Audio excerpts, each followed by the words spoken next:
craving sugar all the time. You're Yeah. craving processed food. You're craving caffeine. Yeah. You're wanting to snack constantly during the day. Yeah. All huge signs that You need a reset. You need to fast.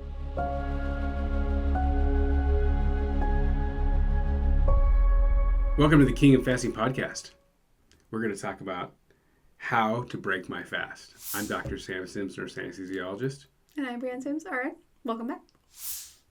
Interestingly enough, one of the most common questions we get from people is, how do I go back to eating? Yeah, they're like, I've been fasting for so long. What do I do now? Yeah, how do I break my fast?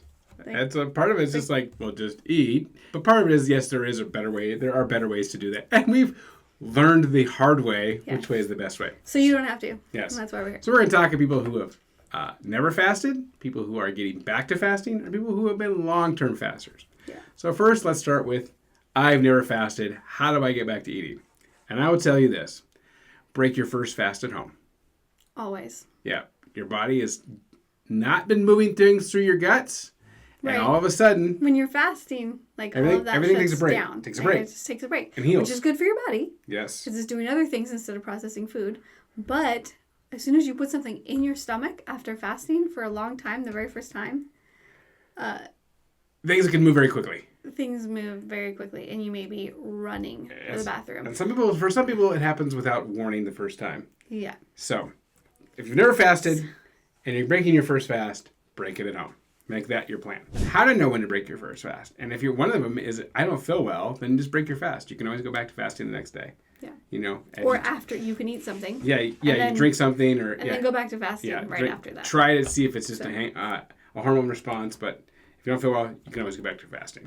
Some strategies. You are resetting your hormones, which is you're resetting your I feel full hormones or your satiety hormones. And so you will likely eat less food, especially when you break your fast. Or you will feel full sooner. You want to listen to that. That is one of the biggest things when you've been fasting and breaking your fast is learning to listen to your body again. And I'm just like a huge proponent of this, of just like, don't just eat to eat. Or, just like when you're first breaking fast, like it's hard not to just like eat and overeat and just like, I miss food. I haven't eaten anything. I'm entitled to this. Right. Or like have those entitled feelings or whatever. But your body is working on resetting those hunger hormones, your satiety hormones, like all of those things. And so we tend to, like in American culture, we tend to ignore that, right? It's like, it's okay to overeat and just continue eating, clean your plate, like all these things. It's healthier if we start to listen to those hormones again and we listen to our body. And when your stomach tells you you're full, is just be satisfied with that and to just be like, okay, that was really good food. I really enjoyed that. And I'm going to stop now because I'm full. I don't need to throw that food away in my body. I can save it for later and enjoy it at a later time. That's something that's helpful for me, knowing that, okay, I can stop eating, I can save that for later, or share it with someone else. Just relearning to stop when you're full.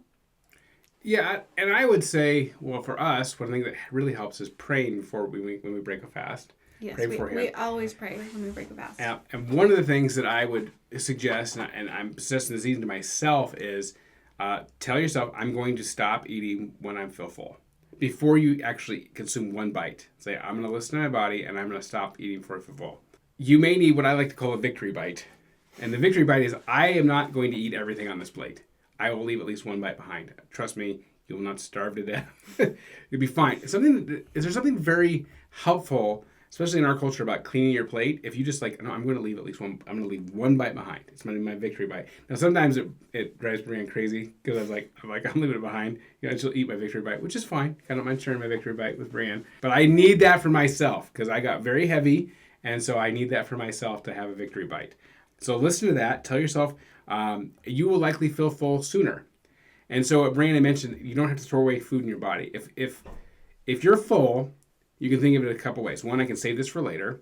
Or two, this food has now become trash. I don't have to be the dumpster.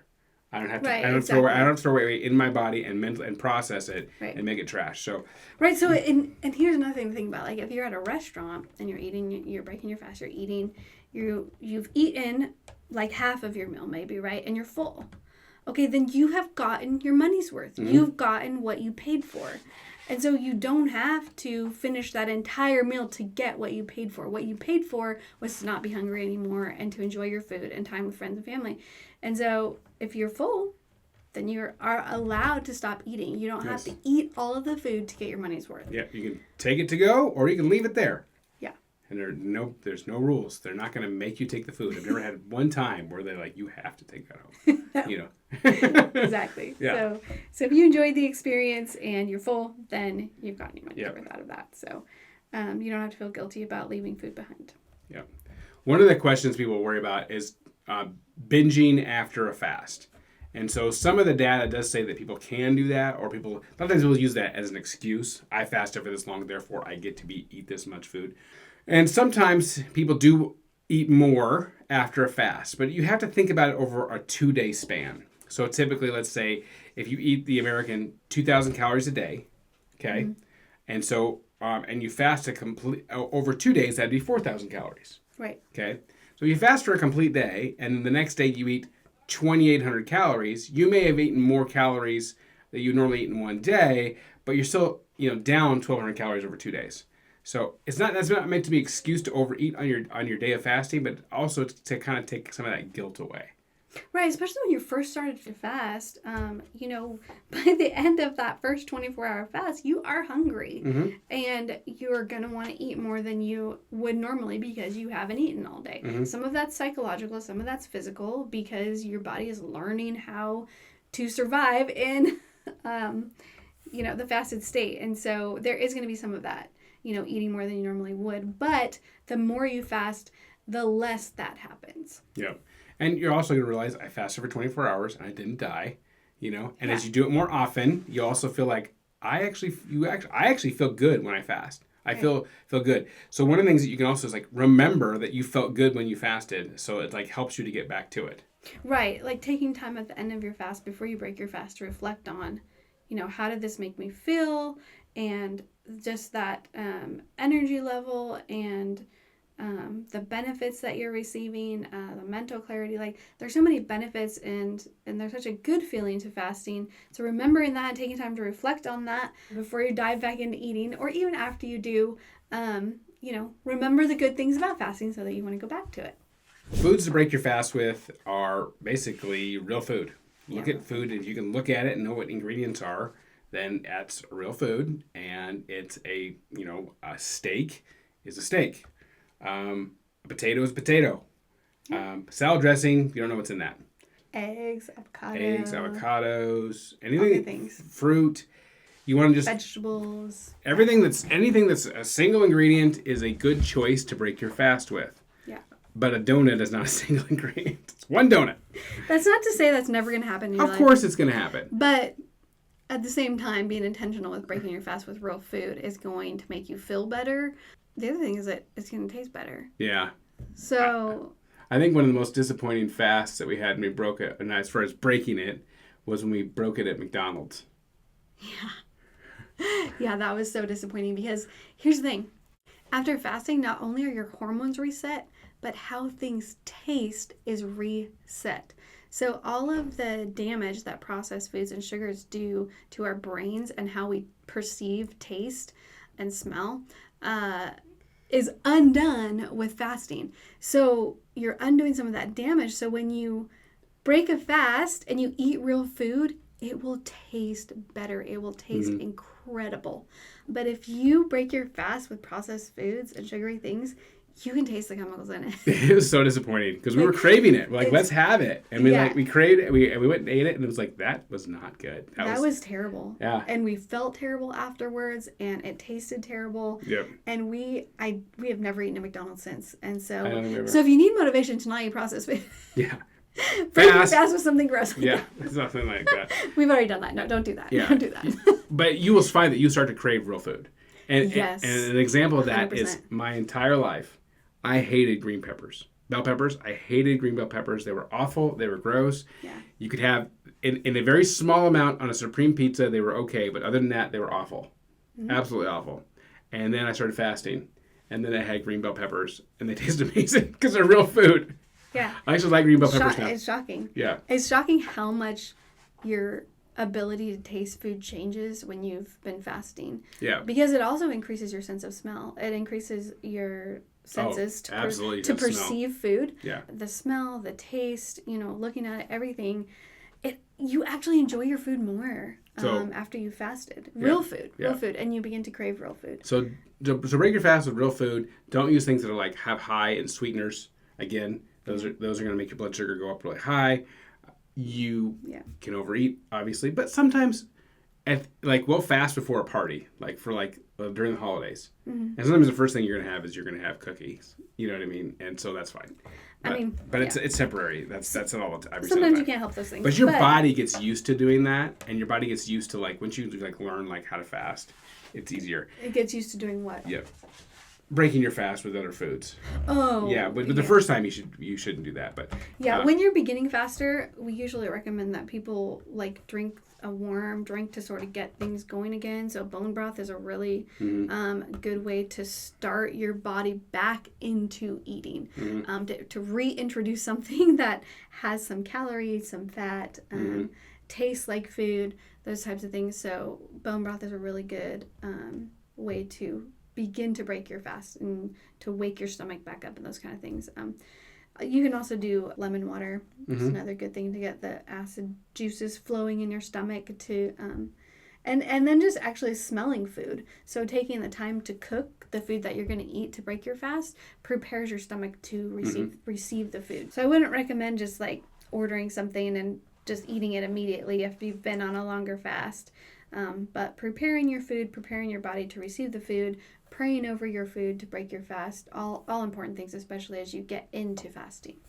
Yeah, and I want to say one more thing about, especially for the people who've done a lot of fasting, then a lot of people who've done a lot of fasting, actually that first time they eat, they're actually really good about stopping. It's okay, I am full, I'm going to stop.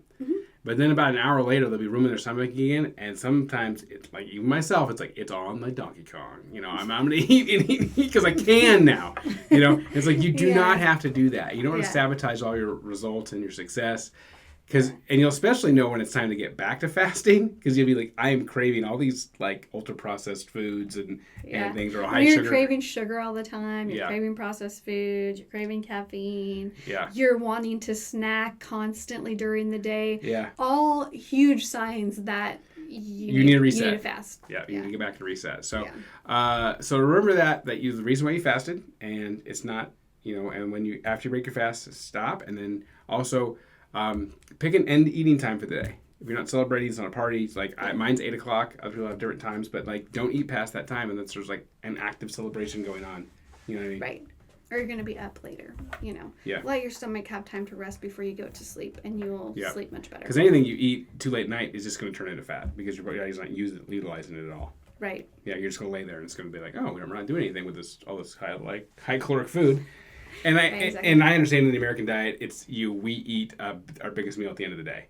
In theory, we should eat our biggest meal. It should be our first meal and our last meal, but that just doesn't work in our culture. Even just walking after you've eaten or doing a small amount of exercise brings that insulin spike down. And so there's a lot of benefits to that, which we should have mentioned that in our exercise and fasting video. But yeah. We should have. We're supposed to do that, but I never do. I never want to go for a walk after dinner.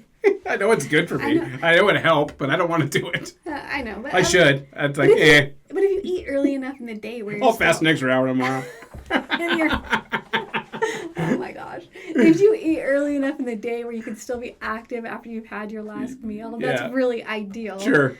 As far as maintaining your health and your metabolism. Yeah. So we know the right things to do. We just don't always do them. Yeah. But now you know too. It's another option. Yeah. Yeah. So we don't do it. We don't do it perfectly either, but it's another tool you can use. Break your first fast at home. Yep. Try bone broth or something warm to get your body ready. Yep. Okay. You don't have to clean your plate. Listen to your body when it says no, and enjoy the benefits. Tasting real food again. Real food again. Yes. Yeah. Yes, and consider going for a walk after your meal. You don't have to do that. To keep your insulin response lower. But you can. It's a good idea. To prevent. Yeah. diabetes. Thanks for listening. Yeah. And if this episode was helpful for you, send it to someone else you think it might help. Yeah, and if we didn't address one of your questions about how to break your fast, put in the comments below, and we'll look at it and address it in a future episode. Yeah, we'd love to talk about it. Happy Thanks for being here. Yeah, happy fasting.